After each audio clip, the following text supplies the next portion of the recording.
অধিদপ্তরের সংগ্রামকে আইনি ভিত্তি দেওয়া ছাড়া আপনাদেরকে পালিয়ে যেতে দেব না, পালিয়ে যেতে দেব না।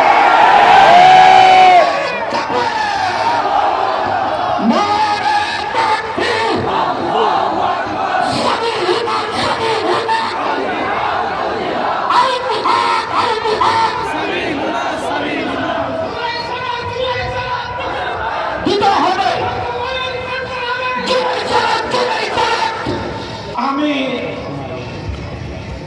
বিএনপির কথা বললাম, জামায়াত ইসলামের কথা বললাম, এনসিপির কথা কিন্তু বললাম না। আমাদের সন্তান তোমরা জুলাই বিপ্লবে যারা নেতৃত্ব দিয়েছিলে, তোমরা রাজনৈতিক সংগঠন তৈরি করেছ, তোমাদেরকে স্পষ্ট বার্তা আমাদের জুলাই সনদ দিয়ে তোমাদেরকে অবস্থান পরিষ্কার করতে হবে। জুলাই সনদের ভিত্তিতে আগামীর বাংলাদেশকে পরিচালনা করার দাবি রাজপথ থেকে আদায় করে ঘরে ফিরতে হবে।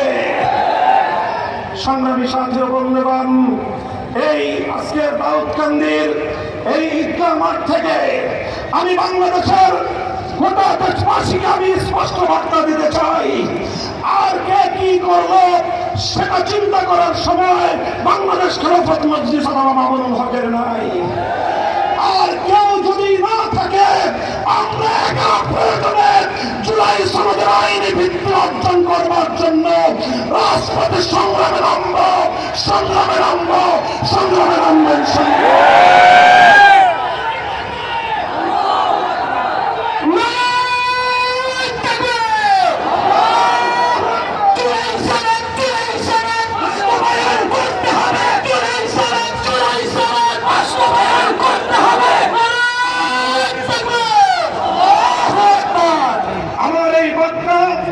আমার বাংলার প্রতিটি অঞ্চলে, প্রতিটি প্রান্তরে, প্রতিটি জেলা, উপজেলা, থানা, ইউনিয়নে বাংলাদেশ খেলাফত মজলিসের প্রতিটি কমিটি, প্রত্যেকজন দায়িত্বশীল, প্রতিটি কর্মী তার ঘরকে জুলাই সনদ বাস্তবায়নের দুর্গ হিসেবে গড়ে তুলবে।